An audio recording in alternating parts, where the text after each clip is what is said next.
ಗೋವಿಂದೇಗೌಡರು ಬಹಳ ಪ್ರಾಮಾಣಿಕರಾಗಿದ್ದರು.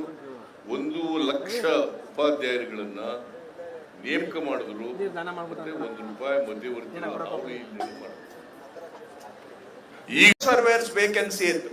ಒಂದೇ ಶಾರ್ಟ್ ಅಲ್ಲಿ 750 ಎಷ್ಟು ಖಾಲಿ ಹುದ್ದೆಗಳಿದ್ದಾವೆ ಗೌರ್ಮೆಂಟ್ ಸರ್ವೇಸ್ ಅಷ್ಟನ್ನು ಭರ್ತಿ ಮಾಡಿ ಅಂತ ಒಂದೇ ಆದೇಶದಲ್ಲಿ ನಮಗೆ ಒಪ್ಪಿಗೆಯನ್ನ ಕೊಟ್ಟು ಈಗ ಅದು KPSCಗೆ ಕೊಟ್ಟು ಅವರು ಪ್ರಿಲಿಮಿನರಿ ಎಕ್ಸಾಮ್ ಅನ್ನ ಮಾಡಿ ಫೈನಲ್ ಎಕ್ಸಾಮ್ ಅನ್ನ ಬರುವ ಮೇ 10-11ನೇ ತಾರೀಕಿಗೆ ನಿಗದಿ ಮಾಡಿದ್ದಾರೆ. ಹಣಕಾಸಿನ ಕೊರತೆ ಇಲ್ಲ. ನಾವು ಹಣಕಾಸಿನ ಸಹಾಯವನ್ನ ಎಲ್ಲ ರೀತಿಯಲ್ಲೂ ಕೂಡ ಮಾಡ್ತೀವಿ. ನಮ್ಮ ಕಡೆ ಒಂದು ಗಾದೆ ಇದೆ ಹಳ್ಳಿನಲ್ಲಿ. ಏನಪ್ಪ ಅದು ಗಾದೆ ಅಂತಂದ್ರೆ, ಹೆಚ್ಚು ಜಗಳ ಆಗ್ತಕ್ಕಂಥದ್ದು, ಕೊಲೆಗಳಂತ ಪ್ರಕರಣಗಳು ನಡೀತಕ್ಕಂಥದ್ದು ಹೆಣ್ಣು ಮತ್ತು ಹೊನ್ನಿನಿಂದ ಅಂತ ಹೇಳ್ತೀವಿ. ಹೆಣ್ಣು, ಹೊನ್ನು, ಮಣ್ಣು. ಹೆಣ್ಣು, ಹೊನ್ನು, ಮಣ್ಣು ಅಂದ್ರೆ ಈ ಮಣ್ಣಿನ ಕೆಲಸ ಇದೆಯಲ್ಲ, ಇದು ಕಲಹಗಳನ್ನು ಉಂಟು ಮಾಡಿಬಿಡ್ತದೆ. ಈ ಕಲಹಗಳು ನಿವಾರಣೆ ಆಗ್ಬೇಕಾದ್ರೆ ಮಣ್ಣಿನ ಕೆಲಸ ಆಗ್ಬೇಕಲ್ವಾ? ಮಣ್ಣಿನ ಕೆಲಸ ಅಂದ್ರೆ ರೈತರ ಕೆಲಸ. ನಾನು ಯಾವಾಗಲೂ ಹೇಳ್ತಾ ಇರ್ತೀನಿ, ನಾನು ಕೂಡ ಹಣಕಾಸಿನ ಕೊರತೆ ಇಲ್ಲ. ನಾವು ಹಣಕಾಸಿನ ಸಹಾಯವನ್ನ ಎಲ್ಲ ರೀತಿಯಲ್ಲೂ ಕೂಡ ಮಾಡ್ತೀವಿ. ನೀವೇನಾದ್ರೂ ಮೊದಲನೇ ಬಾರಿಗೆ ನಮ್ಮ ವಿಡಿಯೋನ ನೋಡ್ತಿದ್ರೆ ದಯವಿಟ್ಟು ನಮ್ಮ ಚಾನೆಲ್ನ ಸಬ್ಸ್ಕ್ರೈಬ್ ಮಾಡ್ಕೊಳ್ಳಿ. ಹಾಗೆ ಈ ವಿಡಿಯೋನ ಲೈಕ್ ಮಾಡಿ. ನೀವು ಹೆಚ್ಚು ಲೈಕ್ ಮಾಡಿದ ಹಾಗೆ ನಮಗೆ ಹೆಚ್ಚು ಪ್ರೋತ್ಸಾಹ ಸಿಗುತ್ತೆ ನಿಮ್ಗೆ ಇನ್ಫಾರ್ಮೇಶನ್ ಕೊಡೋದಕ್ಕೆ.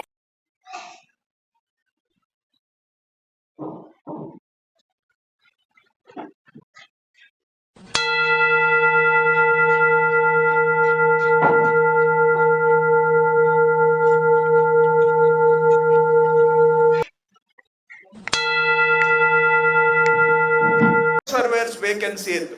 ಒಂದೇ ಶಾರ್ಟ್ ಅಲ್ಲಿ 750 ಎಷ್ಟು ಖಾಲಿ ಹುದ್ದೆಗಳಿದ್ದಾವೆ ಗೌರ್ಮೆಂಟ್ ಸರ್ವೇಸ್ ಅಷ್ಟನ್ನು ಭರ್ತಿ ಮಾಡಿ ಅಂತ ಒಂದೇ ಆದೇಶದಲ್ಲಿ ನಮಗೆ ಒಪ್ಪಿಗೆಯನ್ನ ಕೊಟ್ಟು ಈಗ ಅದು KPSCಗೆ ಕೊಟ್ಟು ಅವರು ಪ್ರಿಲಿಮಿನರಿ ಎಕ್ಸಾಮ್ ಅನ್ನ ಮಾಡಿ ಫೈನಲ್ ಎಕ್ಸಾಮ್ ಅನ್ನ ಬರುವ ಮೇ 10-11ನೇ ತಾರೀಕಿಗೆ ನಿಗದಿ ಮಾಡಿದ್ದಾರೆ.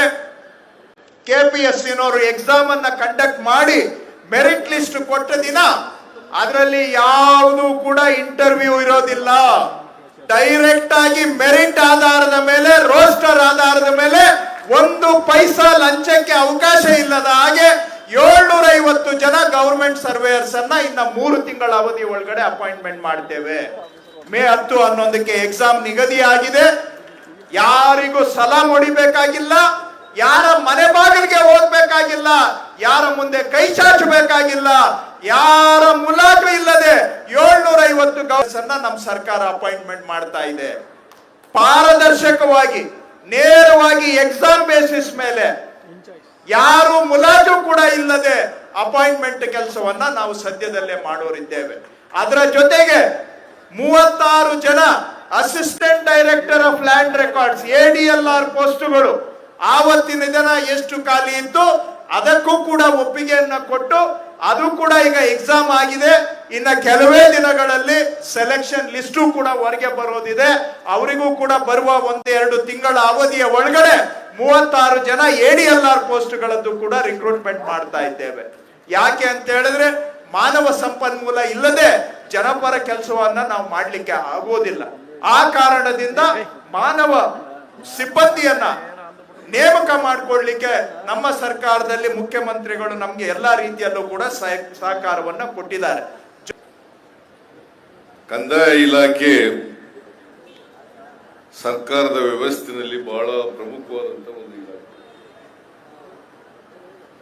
ಮದರ್ ಡಿಪಾರ್ಟ್ಮೆಂಟ್ ಅಂತ ಕರಿತೀವಿ. ಮದರ್ ಡಿಪಾರ್ಟ್ಮೆಂಟ್ ನಮ್ಮ ಕಡೆ ಒಂದು ಗಾದೆ ಇದೆ ಹಳ್ಳಿನಲ್ಲಿ. ಏನಪ್ಪಾ ಅದು ಗಾದೆ ಅಂತಂದ್ರೆ, ಹೆಚ್ಚು ಜಗಳ ಆಗ್ತಕ್ಕಂಥದ್ದು, ಕೊಲೆಗಳಂತ ಪ್ರಕರಣಗಳು ನಡೀತಕ್ಕಂಥದ್ದು ಹೆಣ್ಣು ಮತ್ತು ಹೊನ್ನಿನಿಂದ ಅಂತ ಹೇಳ್ತೀವಿ. ಕಳೆದ ನಾವು 2013ರಿಂದ 2018ರವರೆಗೆ ಸರ್ಕಾರ ನಡೆಸಿದ್ದೀವಿ. ಆಮೇಲೆ ಈಗ ಸುಮಾರು ಮೇ ತಿಂಗಳ 20ಕ್ಕೆ 2 ವರ್ಷ ಸರ್ಕಾರ ಮಾಡಿದ್ದೀವಿ. 2 ವರ್ಷದಲ್ಲಿ ಅನೇಕ ಕಾರ್ಯಕ್ರಮಗಳನ್ನ ಕಂದಾಯ ಇಲಾಖೆಯಲ್ಲಿ ಮಾಡಿದ್ದೀವಿ ಅಂತಕ್ಕಂಥ ಮಾತುಗಳನ್ನ ಹೇಳಲಿಕ್ಕೆ ಬಯಸ್ತಾ ಇದ್ದೇನೆ. ನಾನು ಕೃಷ್ಣ ಬೈರೇಗೌಡರಿಗೆ ಹೇಳಿದ್ದೀನಿ, ಹಣಕಾಸಿನ ಕೊರತೆ ಇಲ್ಲ. ನಾವು ಹಣಕಾಸಿನ ಸಹಾಯವನ್ನ ಎಲ್ಲ ರೀತಿಯಲ್ಲೂ ಕೂಡ ಮಾಡ್ತೀವಿ. ಸರ್ವೇರ್ಗಳ ಅಪಾಯಿಂಟ್ ಮಾಡ್ತಕ್ಕಂಥದ್ದು ಇರ್ಬೋದು, ಸರ್ವೆ ಮಾಡ್ತಕ್ಕಂಥದ್ದು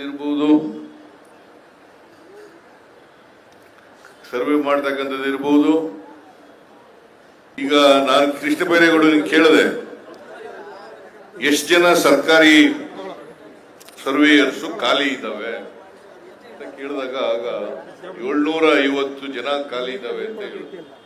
ಹಾಗಾದ್ರೆ ಅಷ್ಟು ಭರ್ತಿ ಮಾಡಿಬಿಡಿ ಅಂತ ಹೇಳಿದೆ. ಅಷ್ಟು ಭರ್ತಿ ಮಾಡಿಬಿಡಿ ಅಂತ ಹೇಳಿದೆ. ಸೊ ಈಗ ಅರ್ಜಿ ಕರೆದು ಪರೀಕ್ಷೆನೂ ಕೂಡ ನಡೀತಾ ಇದೆ. ಮುಂದಿನ ತಿಂಗಳು 10, 11ಕ್ಕೆ ಪರೀಕ್ಷೆ ಎಲ್ಲ ನಡೀತದೆ.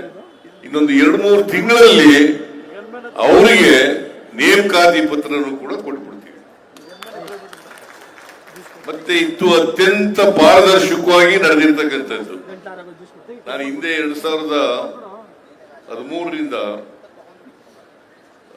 2018ರವರೆಗೆ ಇರುವಾಗ 5 ವರ್ಷದಲ್ಲಿ 1 ಲಕ್ಷ ಉಪಾಧ್ಯಾಯರುಗಳನ್ನು ನೇಮಕ ಮಾಡಿದ್ರು. 1 ಲಕ್ಷ. ಗೋವಿಂದೇಗೌಡರು ಪ್ರೈಮರಿ ಎಜುಕೇಶನ್ ಮಿನಿಸ್ಟರ್ ಆಗಿದ್ರು. ಆಗ ನಾನು ಹೇಳಿದೆ ಗೋವಿಂದೇಗೌಡರಿಗೆ, ಎಷ್ಟು ಖಾಲಿ ಹುದ್ದೆಗಳಿದ್ದಾವೆ ಅಷ್ಟನ್ನು ಭರ್ತಿ ಮಾಡಿಬಿಡಿ, ಮತ್ತೆ ಪಾರದರ್ಶಕವಾಗಿ ಮಾಡಿ ಅಂತ ಹೇಳಿದ್ರಿ. ಗೋವಿಂದೇಗೌಡರು ಬಹಳ ಪ್ರಾಮಾಣಿಕರಾಗಿದ್ದರು. 1 ಲಕ್ಷ ಉಪಾಧ್ಯಾಯರುಗಳನ್ನ ನೇಮಕ ಮಾಡಿದ್ರು. ಮತ್ತೆ ₹1 ಮಧ್ಯವರ್ತಿ ಈಗಲೂ ಕೂಡ ಮಧ್ಯವರ್ತಿಗಳು ಅವಳಿ ಇರಬಾರದು. ಮಧ್ಯವರ್ತಿಗಳಿಂದಲೇ ಲಂಚ ಜಾಸ್ತಿ ಆಗೋದು. ಅದು ಮಧ್ಯವರ್ತಿಗಳ ಹಾವಳಿ ಇಲ್ದೇನೆ ಈಗ ನೇರವಾಗಿ ಪರೀಕ್ಷೆ ಮಾಡಿ, ನಾನು ಈ 750 ಜನ ಯಾರ್ಯಾರು ಆಯ್ತಾ ಇದ್ದೀರಿ ಅವ್ರೆಲ್ರಿಗೂ ಹೇಳ್ತೀನಿ, ಯಾರಿಗೂ ₹1 ಕೊಡಬಾರದು, ಮಧ್ಯವರ್ತಿಗಳು ಕೂಡ ಇರಬಾರದು. ಮಧ್ಯವರ್ತಿಗಳು ಕೂಡ ಇರಬಾರದು. 750 ಜನ ಮತ್ತೆ 1227 ಜನ 1227 ಜನ ಲೈಸೆನ್ಸ್ಡ್ ಸರ್ವೇಯರ್. ಅವ್ರಿಗೇನು ಕನ್ನಡದಲ್ಲಿ ಪರವಾನಗಿ ಭೂಮಾಪಕರು ಅವರನ್ನು ಮಾಡ್ಬೇಕು. ಅವ್ರು ಈಗ ಒಂದು ಮನವಿ ಕೊಟ್ಟರು, ಏನಪ್ಪಾ ಅಂತಂದ್ರೆ ನಮ್ಮನ್ನೆಲ್ಲ ಪರ್ಮನೆಂಟ್ ಮಾಡ್ಬಿಡಿ ಸರ್.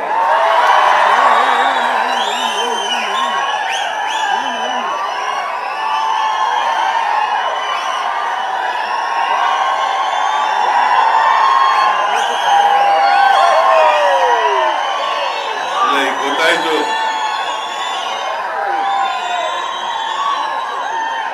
ಇಷ್ಟೊಂದು ಸಿಳ್ಳೆಗಳು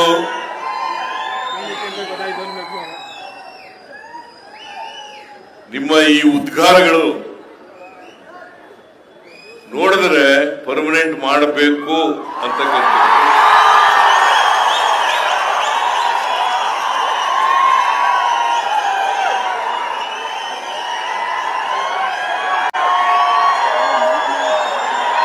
ಆಯ್ತು ಬಿಡಿ, ಆಯ್ತು. ನಮ್ಮ ಸರ್ಕಾರ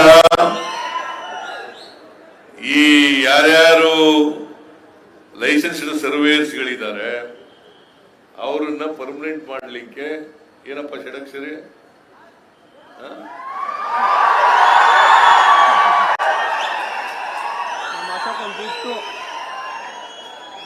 ಗಂಭೀರವಾಗಿ ಚಿಂತನೆ ಮಾಡ್ತೇವೆ.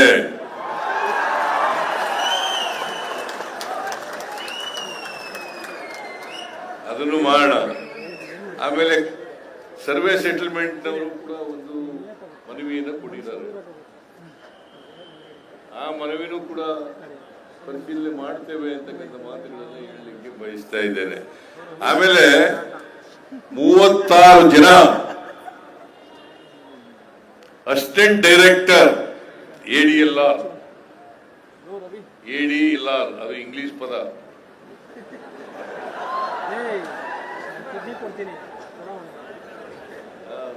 ಸಹಾಯಕ ನಿರ್ದೇಶಕರು, ಅವರನ್ನು ಕೂಡ ಇನ್ನು 2 ತಿಂಗಳಲ್ಲಿ ನೇಮಕ ಮಾಡಿ ಆದೇಶ ಕೊಡ್ತೇವೆ. ನೀವೇನಾದ್ರೂ ಮೊದಲನೇ ಬಾರಿಗೆ ನಮ್ಮ ವಿಡಿಯೋನ ನೋಡ್ತಿದ್ರೆ ದಯವಿಟ್ಟು ನಮ್ಮ ಚಾನೆಲ್ನ ಸಬ್ಸ್ಕ್ರೈಬ್ ಮಾಡ್ಕೊಳ್ಳಿ. ಹಾಗೆ ಈ ವಿಡಿಯೋನ ಲೈಕ್ ಮಾಡಿ.